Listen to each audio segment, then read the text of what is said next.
네, 여러분 안녕하세요. 네, 문재인 대통령이 지난 28일 국회 시정연설에서 최근에 전세 대란을 해결할 방안으로 질 좋은 중형 공공 임대주택을 언급을 했습니다. 그리고 그 다음날 여당에서 세부 계획안을 내놨는데요. 그동안 소형 임대주택만 지을 수 있었던 재건축 단지에 30평대 공공 임대주택을 지을 수 있도록 하는 내용의 법 개정을 발의를 한 거죠. 쉽게 말해서 재건축 단지에 현재는 작은 평수의 임대주택만 있지만 앞으로는 이 30평대의 공공임대주택을 더 지을 수 있도록 하라는 얘기인 겁니다. 여러분 어떠세요? 얼핏 들으면 무주택 서민을 위한 굉장히 정의롭고 좋은 정책인 것 같죠? 하지만 진실은 과연 그럴까요? 자, 이 얘기를 하기 전에 임대주택에 대해서 한번 얘기를 좀 해볼게요. 이게 사회 취약계층을 위해서 정부에서는 임대주택 제도를 실시하고 있는데요. 취약계층을 위해 시장 가격보다 저렴한 임대료로 주택에 살 수 있는 제도입니다. 그런 취약계층을 증명하기 위해서는 자격 조건이 좀 필요하겠죠. 그래서 월 소득과 재산 상태를 기준으로 합니다. 그래서 월 소득이 얼마 이상 혹은 부동산이 얼마 이상인 경우는 임대주택 아파트에 지원할 수조차 없는 겁니다. 그리고 얼마 이상의 수익과 재산이 초과가 되면요, 임대 아파트를 나와야 됩니다. 그러다 보니 실제로 임대 아파트에 사시는 분들은 임대 아파트에 계속 사시려면 항상 수익과 또 재산 상태를 체크를 해야 합니다. 물론 편법도 동원합니다. 재산과 수입을 모두 차명으로, 다른 사람 명으로 돌리는 거죠. 차량 같은 경우에도 본인은 지분 1%만 보유하고요, 나머지는 같이 살고 있지 않은 가족들과 명의로 해서 재산 가액을 낮추는 거죠. 다른 부동산도 다 이런 식으로 재산을 감추는 겁니다. 그래서 간혹 신문에서 임대아파트에 사시는 분들이 뭐 외제차 몰고 다닌다, 뭐 이런 기사들 많이 심심치 않게 보시게 됐잖아요. 혹은 실제로 재산은 어마어마하다, 뭐 이런 기사들도 많이 봤지 않습니까? 이게 다 물론 뭐 대다수는 아니겠지만 일부 그러신 분들도 많이 있다는 얘기죠. 또 최근에는 이 소셜 믹스라고 해서요, 임대 아파트와 분양 아파트 이렇게 섞어서 많이 짓는데요. 한 단지에 일반 분양 아파트와 임대 아파트를 섞어 짓게 되니 여기서도 또 문제가 발생합니다. 그건 바로 주민 통합이 좀 잘 안 된다는 건데요. 분양 아파트를 소유하고 있는 사람들은 아무래도 아파트가 본인 소유이기 때문에 아파트 관리와 또 발전에 굉장히 긍정적이겠죠.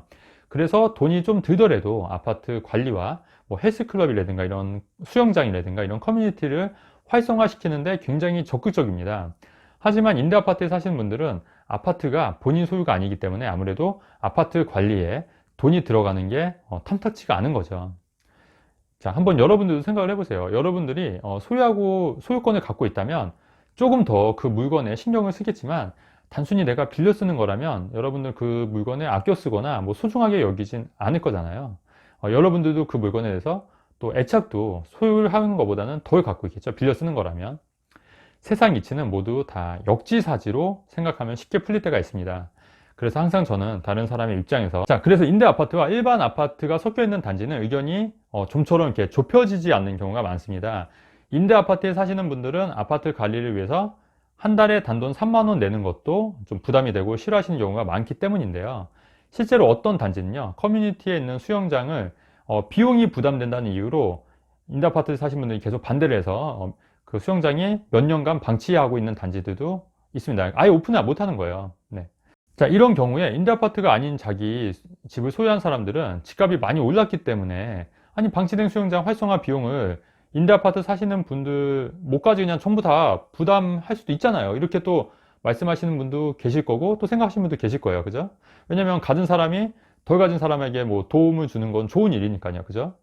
하지만 실제로 임대아파트에 사시는 분들이 돈이 더 많은 경우도 있을 수 있잖아요. 그죠?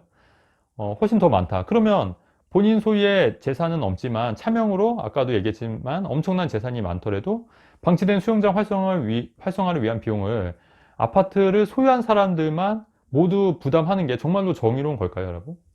그리고 어차피 같이 이용을 하는 거잖아요, 수영장을. 그럼 임대아파트에 사시는 분들은 수영장을 이용하지 뭐 못하게 해야 되거나 또 이럴 수도 없는 거니까 사실은 다 같이 부담하는 게 맞는 거겠죠. 자, 무엇보다도 임대아파트의 가장 큰 문제는, 임대아파트에 사시는 분들은 집값이 오르면 재산상의 이익이 없기 때문에 상대적인 박탈감을 느끼고 굉장히 피해의식을 갖게 된다는 점입니다. 사실상 가장 많은 혜택을 받기 위해서 본인이 임대아파트를 선택했지만 집값이 오른 피해를 사회 탓, 투기꾼 탓을 합니다.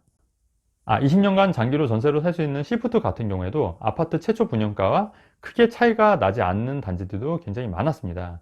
즉 내가 이 장기전세주택 시프트 살 바에는 조금 더 돈을 보태서 아파트를 분양받을 수 있었다는 얘기입니다. 하지만 그분들은 그런 선택을 하지 않았죠. 왜냐하면 집값 하락에 대한 리스크를 감당할 수 없었을 뿐더러 임대 아파트가 주는 혜택이 너무나 컸기 때문입니다.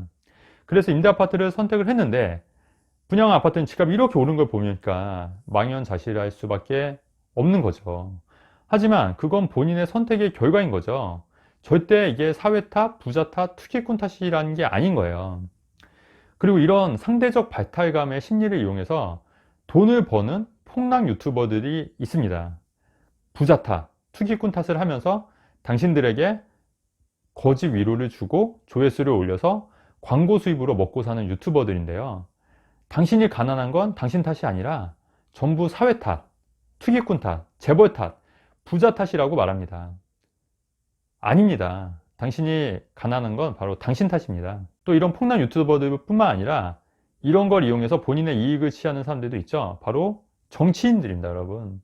최근 집값이 오른 게 과거 정부 탓을 하면서 여전히 남 탓만 하고 증오를 불러일으키고 있죠. 정권 잡은 지가 벌써 몇 년째인데 아직도 집값 오른 게 전 정부 탓을 합니까? 정말 무능하기 짝이 없는데요. 정치인들은 여전히 국민들을 편가르면서 본인들의 이익을 취하고 있는 겁니다. 절대 선동당하지 마세요, 여러분. 이번에 발표한 질 좋은 중형 공공임대주택도 결국 허상에 불과한 겁니다. 허상. 임대아파트는 질이 좋을 수가 없습니다. 아니, 건설사들도 본인의 이익을 위해서 질 좋은 아파트를 공급을 하는 거지. 지어서 아무 이익도 없는 임대아파트를 누가 호의로만 질 좋게 지을 수 있겠습니까? 만약 여러분들이 건설사예요. 그러면 돈도 많이 받을 수 없는 임대아파트를 질 좋게 최고로 짓기 위해서 최선을 다하겠습니까? 아니면 그냥 대충대충 눈치만 보고 대충 짓고 돈만 받겠습니까? 애당초 효율을 낼 수 있는 민간 재건축을 막으면서 공공임대주택으로 주택을 공급한다는 발상 자체가 잘못된 겁니다. 그리고 절대 성공할 수 없는 정책이고 추진하면 부작용이 커질 정책인 겁니다. 이미 정부는 그동안 엄청난 부작용의 정부 정책을 내놨습니다. 아파트 가격을 잡겠다는 정책이 오히려 아파트 가격을 폭등시켰고 전세 가격을 잡겠다는 임대차 3법 또한 전세 가격을 지금 폭등시키고 있는 겁니다, 여러분. 현실도 모르면서 내놓는 정책은 이제 제발 좀 그만했으면 좋겠습니다. 네. 오늘의 한 줄 요약. 네, 여러분들이 가난한 건 여러분들 탓입니다, 여러분. 네, 가슴 아프게 들리겠지만 이게 진실입니다, 여러분. 네, 감사합니다.